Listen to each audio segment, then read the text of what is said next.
अस्सलामुअलैकुम। Welcome to एमराद। दोस्तों, बात आज हम करने जा रहे हैं कि गज़ा के ऊपर अमेरिकन ड्रोन को ऑपरेट करते हुए देखा गया है और इसे खुद पेंटागन भी मान गया है। अब गज़ा के ऊपर अमेरिकन ड्रोन क्या कर रहा था और ये किस टेरिटरी से उड़ के आया, मतलब कि जो इर्द गिर्द गज़ा के मुल्क हैं वो मुस्लिम कंट्रीज़ हैं, जैसा कि तुर्किया करीब लगता है, मिस्र करीब लगता है, जॉर्डन करीब लगता है, शाम करीब लगता है।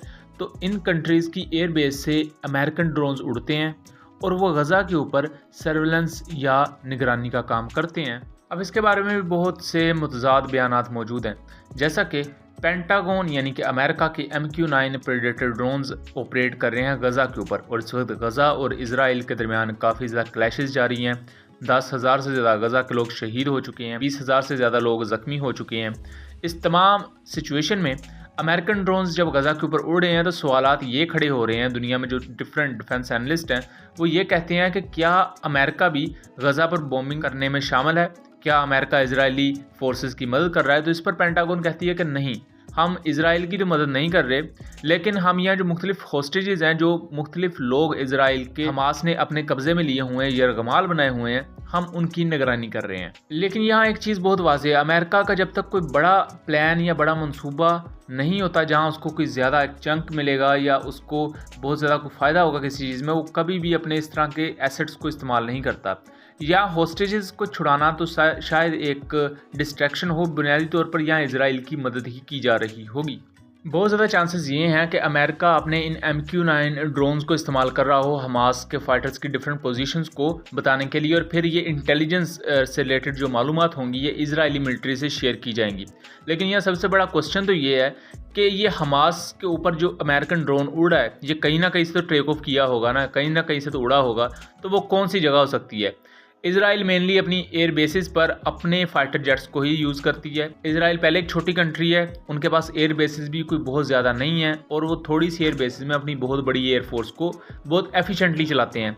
लेकिन गज़ा और इसराइल के इर्द गिर्द कुछ ऐसे मुस्लिम कंट्रीज़ हैं जो कि बहुत ज़्यादा करीबी ताल्लुकात रखते हैं अमेरिका के साथ।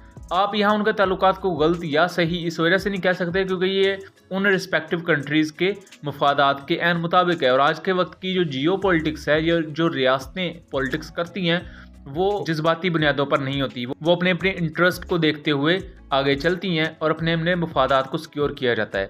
यहाँ कुछ कंट्रीज़ की अगर बात कर लें तो एक तरफ जॉर्डन हमें नज़र आता है जिसे हम उर्दन कहते हैं, उसके बाद हमें शाम नज़र आता है जिसे हम सीरिया कहते हैं, उसके बाद हमें तुर्किया नज़र आता है और गज़ा के जनूबी साइड पर हमें इजिप्ट यानी कि मिस्र नज़र आता है।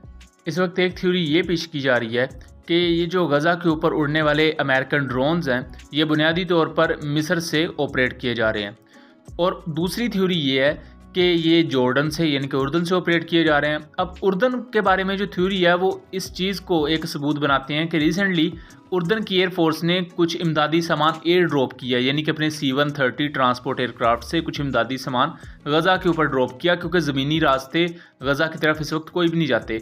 बहुत सी एड वो मिस्र में रुकी हुई है, मिस्र अभी तक वो ट्रांजिट रूट खोल ही नहीं रहा है जिसकी वजह से गज़ा में वो इमदादी सामान जाएगा। तो उर्दन की एयरफोर्स ने गज़ा के ऊपर अपने एयरक्राफ्ट से कुछ सामान वगैरह गिराया। इसी दौरान ये भी कहा जा रहा है कि उसी सेम रूट को यूज़ करते हुए अमेरिका भी अपने MQ-9 ड्रोन्स को इस्तेमाल कर रहा है।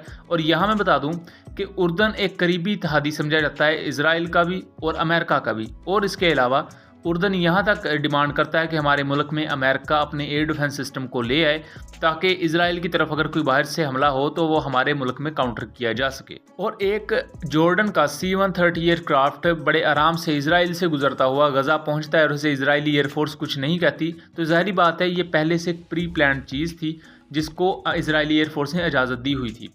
दूसरा, यहाँ मिस्र की बात चल रही है क्योंकि मिस्र इस वक्त इस हक में नहीं है कि जो पैलेस्टीनियन वहाँ रेफ्यूजीज़ हैं उनको अपने मुल्क में लेकर आया जाए। मिस्र ने अपनी फोर्सेस को हाई अलर्ट पर रखा हुआ है गज़ा और इसराइल के बॉर्डर पर, और इस वक्त भी मिस्र में काफ़ी ज़्यादा टेंशन्स हैं। इजिप्ट की गवर्नमेंट इस हक में हरगिज़ नहीं है कि किसी न किस तरह एक यहाँ रेफ्यूजी क्राइसिस पैदा किया जाए, और ओबियसली इसके लिए अमेरिका भी यहाँ ऑपरेट ज़रूर करता होगा और इजिप्ट की गवर्नमेंट की तरफ से उन्हें एक फ्री हैंड होगा कि आप यहाँ से अपने ड्रोन्स को या एयरक्राफ्ट को ऑपरेट कर सकते हैं।